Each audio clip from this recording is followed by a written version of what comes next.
O cineasta Martin McDonagh tem um senso de humor muito característico, isso ninguém pode negar, goste você do cinema dele ou não. Eu sou um grande fã e ele sabe fazer como ninguém em Hollywood um tipo de cinema que une um humor muito peculiar, muito específico, que tem uma conotação tragicômica e melancólica muito grande e dramas pessoais muito intimistas. Ele fez isso lá em Na Mira do Chefe, que é o primeiro filme dele em longa-metragem e, na minha opinião, ainda o melhor. Ele fez isso em maior ou menor grau também em 3 Anúncios para o Crime. E ele volta agora a fazer a mesma coisa em The Banshees of Inisherin, que se você forçar um pouquinho a barra, e eu acho que nem precisa forçar tanto assim, dá pra gente considerar uma espécie de continuação informal de Na Mira do Chefe, porque ele reúne os dois atores daquele filme, que são o Colin Farrell e o Brendan Gleeson, de novo repetindo personagens que são amigos, melhores amigos. E se lá o filme era sobre a amizade platônica entre dois homens, aqui o filme é sobre o término de uma amizade que poderia ser aquela, como eu falei, se a gente forçar um pouco a barra pra acreditar que são os mesmos personagens. E é um filme que tem a mesma melancolia, a mesma delicadeza pra lidar com os dramas dos personagens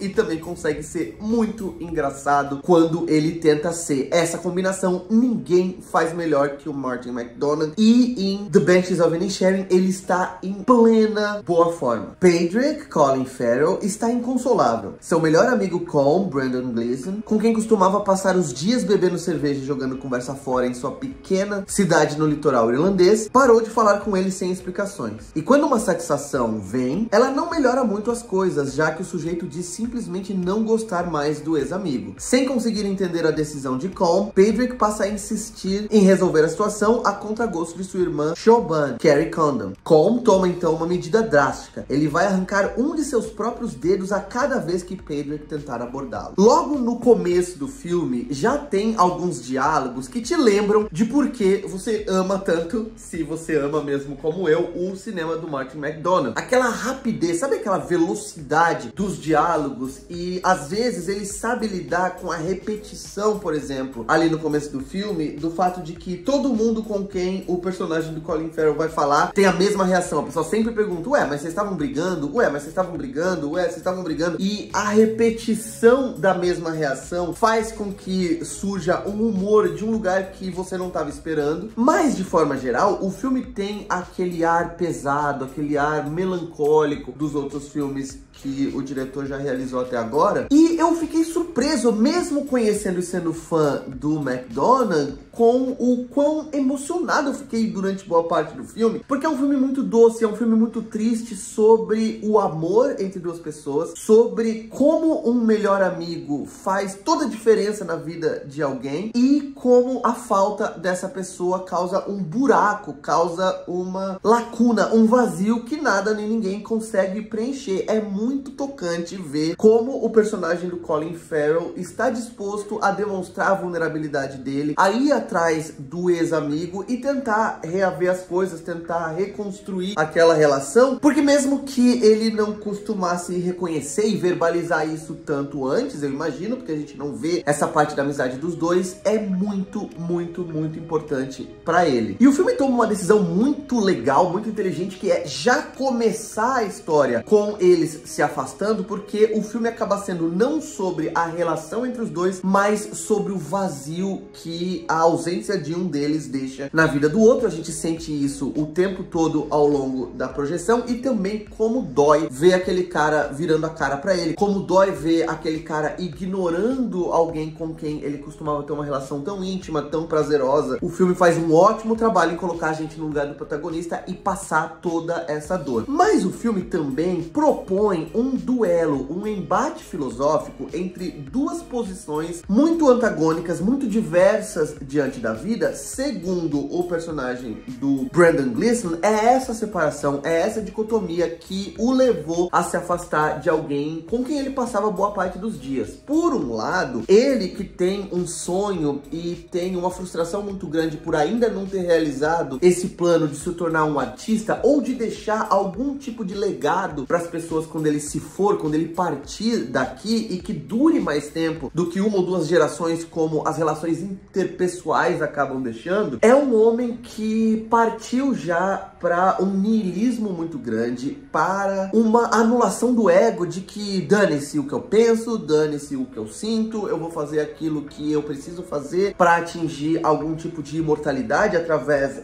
da minha arte, ou seja lá do que for, com o tempo que eu ainda tenho. É um personagem que interpretou a proximidade da morte, ou pelo menos assim ele pensa, que tem lido, que tem significado a brevidade da vida como um lembrete de que boa parte daquilo que constitui a vida mesmo, que são banalidades, não importa de fato, que ele está desperdiçando o tempo dele com atitudes, com passatempos e inclusive com pessoas que são descartáveis. O personagem do Colin Farrell tem uma postura muito mais simples diante da vida. Ele tem uma habilidade que muita gente não tem e que é dificílimo de apreciar as coisas pequenas da vida, de extrair prazer da banalidade, da trivialidade e da rotina. E para ele, quando ele está ali sentado tomando uma cerveja com o amigo, ou então tendo uma conversa em casa com a irmã, a relação dele com a irmã também é muito doce, também é muito sensível, incrível e palpável e emocionante também.